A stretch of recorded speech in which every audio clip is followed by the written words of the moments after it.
Мариово се запоставува и комплетно уништува веќе 60 години. Тука се прави брутален екзодус. Редно е државата да се заинтересира за оваа област и овие луѓе.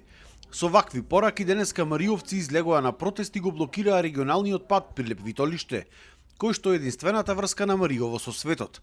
Вела дека Мариови и преостанатите стотина жители се буквално заборавени од сите, а секогаш оправдувањето на сите досегашни власти било таму нема луѓе, зошто да инвестираме. Катастрофа. Значи овој простор е оставен сосема надвор од сите димензии и од сите зафати на некакво уредување на живото, патишта, струја, вода. Во Витолиште се случува струја да нема некош по 3 дена по недела.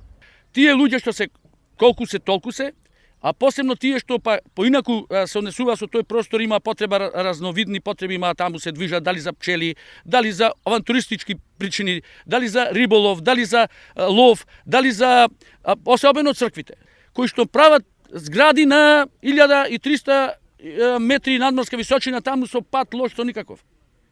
А државата со тие сите институции не може ништо да направи. Во Мариово во 21. век нема основни услови за живот. Нема превоз, по селата нема патишта, нема вода, за канализација не станува ниту збор. Дури кога ќе настане дефект, струја нема и по цела недела.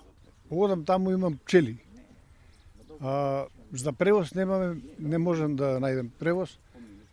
Плаќаме такси. Еден такси не зема од Прилеп до Витолиште во еден правец 1600 денари. И повратна карта назад 1600, тоа е 3200. Не се води ред никако, апсолутно, ни за здравство, ни за струја. Луѓево, и ако имаме некој јадење таму и тие што се тамошните, значи ќе му се расипи по цела недела, струја нема. Порано и амбуланти, лекари идеа. И како луѓево, како да не се селат. Насила ги иселија луѓево.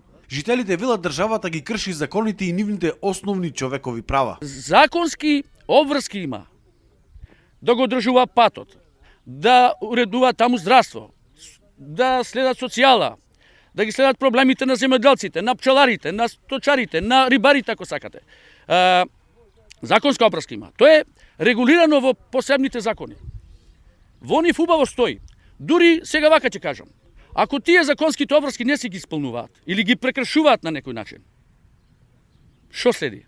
Еве ние ако прекршиме сообраќајно правило, ќе не казнат. Ако е нешто потешко и затвор ќе одиме, така?